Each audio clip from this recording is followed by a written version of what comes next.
We're in the cockpit of the Gulfstream G650, and you might remember I gave you a history of how Gulfstreams were numbered, and you remember that there is no G6.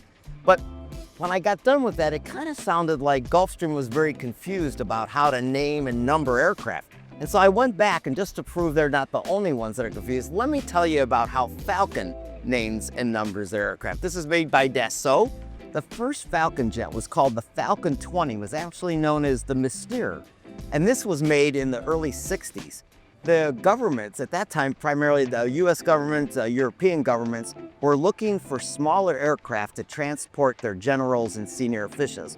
And 3 aircraft competed for that: the Lockheed Jetstar, the Sabreliner, and also the Falcon Jet. Falcon Jet probably was never going to be selected by the US government.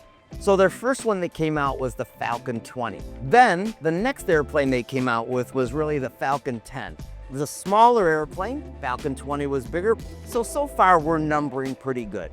The one that came after that was the Falcon 50. Actually, they did try the 30 and the 40. They were large airline aircraft, so forget that. It had nothing to do with us. But the Falcon 50 came up, and it was the same size of fuselage as the Falcon 20, but now had 3 engines. So far I'm still okay with the numbering system. We got the 20s big, the 10, then we get the 50, about the size of the 20, but more engines. Okay, now they start to lose me. The one that comes after that is the Falcon 900. This has 3 engines, it has a bigger fuselage, but then they come after that, they come to the Falcon 2000. Why they continue to add digits? No idea.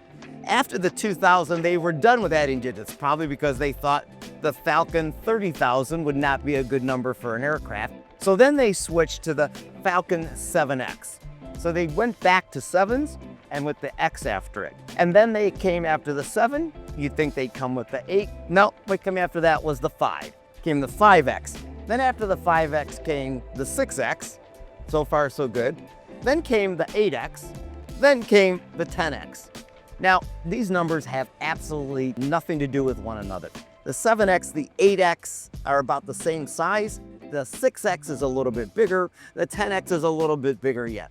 So let's just not be mad at Gulfstream. They're not the only ones that don't know how to name and number aircraft.